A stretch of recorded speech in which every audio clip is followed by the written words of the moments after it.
I want to do a Marty Supreme review, and I think all of you should watch Marty Supreme.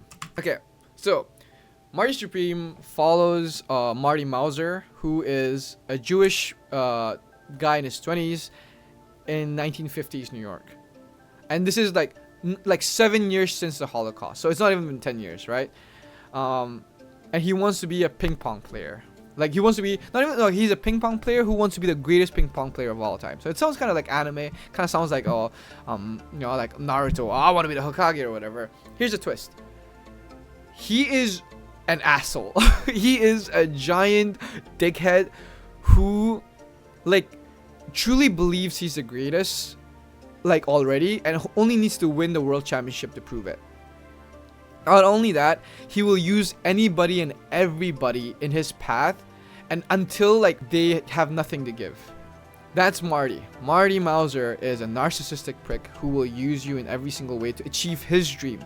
The biggest issue with him is that he is actually as good as he thinks he is. He is really good at ping pong.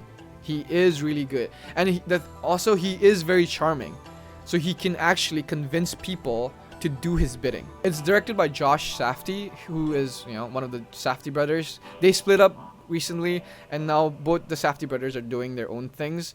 I think the thing that really carries this film is the anxiety that Josh Safdie is super good at doing, because like it makes it very clear that you're not supposed to root for Marty, and like there's constant anxiety like throughout the whole thing, like to a point where you'll be so stressed out, but also at the same time you won't be able to leave your seats. You just cannot leave your seats. The other thing that's super good about this film is that you just cannot predict where this story is going to go.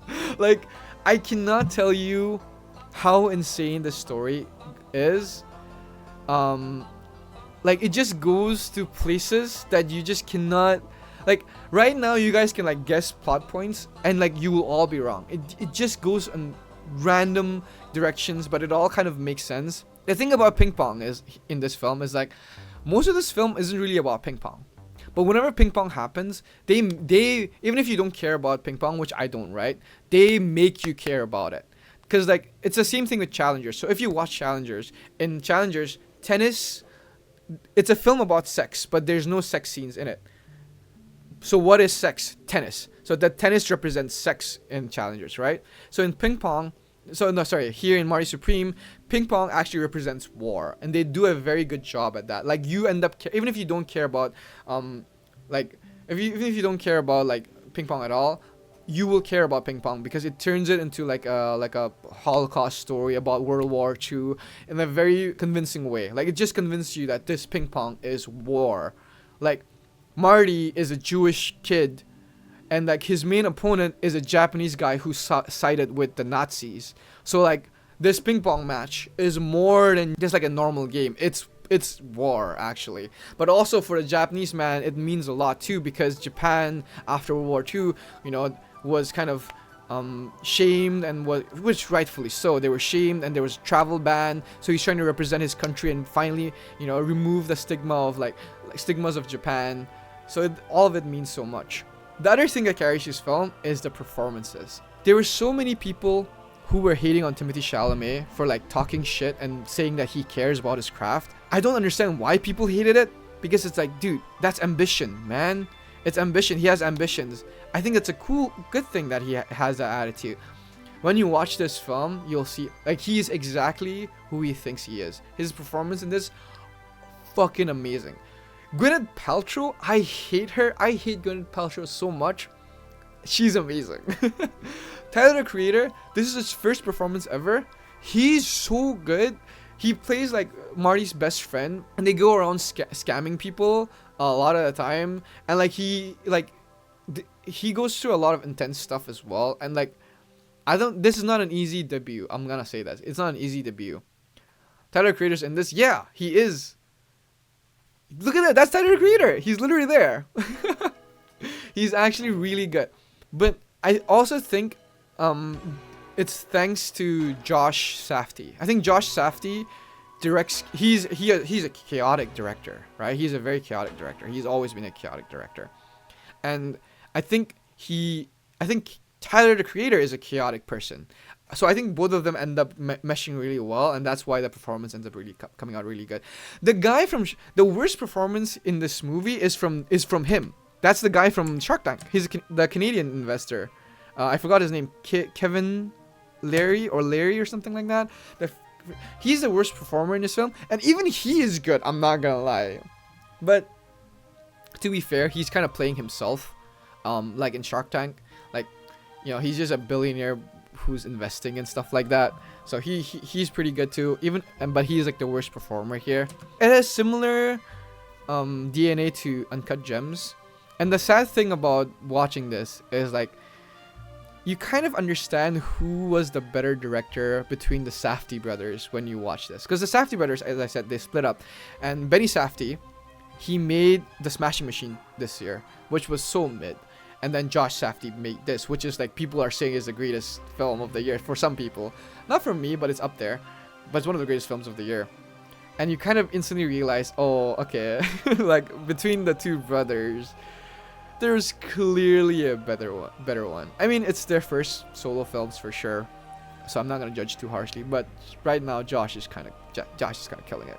I think people give Timothée Chalamet shit because in this world, people don't like when you try too hard. Like, you gotta come out with star power and you gotta do it effortlessly, but people want to tell you how hard you've worked after you get there. People are so numb, and I actually hate this. This is exactly what Charlie XCX talked about in Bratz, if anybody paid attention to the messages in the album. I agree with you, because like nonchalant is the thing. You cannot care, you cannot try, you have to be humble, right? That's why all the actors are egotistical as fuck, by the way. But if you watch interviews of them, they're also humble. Oh, they're so little, they're so small, which is all fake. But it's because actors are supposed to be relatable, and a lot of people want you as an actor to be as miserable as we are. So they hate when they're confident and stuff like that. So I agree. Odessa is great, by the way, as well. This is her first film that I'm watching. She's so good. She's so pretty, by the way. Oh my god. She plays Rachel.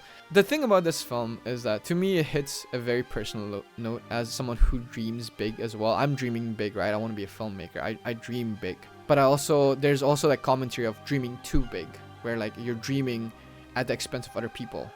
I think it's going to be a divisive film at the end of the day, because the film is following a really bad person. It may make it obvious that it's a bad person.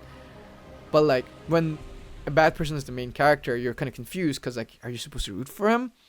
And I think a lot of people, and okay, film student hat on. I'm gonna be pretentious right now, and I'm gonna say a lot of people don't get it. A lot of people don't get the ending. Some people say the ending is happy. This is a spoiler. I'm not gonna spoil what exactly happens, but a lot of people think the ending is a happy ending. It's really not. When the end happens, it's Marty Mauser looking at the life that like the one thing he doesn't want to do is settle. He thinks he's meant for greatness, and the one thing he doesn't want to do is settle. And he keeps telling everybody that, oh, you've settled. But at the end, when like he looks at this one thing, I'm not gonna say what it is, but he looks at this one thing. He's looking at his life like what his life is going to be from now on, and like it's finalized, and like he's going to settle. The one thing he didn't want to do. It's amazing. It's so good. And the music is like, oh, heavenly. I want it injected in my veins, bro. Timothée Chalamet kind of steals the show. He is kind of insane. Somebody said that Timothée Chalamet hate also comes from like people not understanding the athlete mentality in the acting field, you know? Which I guess so. He talks like an athlete. I think it's cool to care, because I think this is Oscar worthy. Anyway, 5 out of 5. Highly recommend it. I think you guys should go watch it right now. I'm not gonna lie. Aggressively, we all defend the roles we play. Times come to set you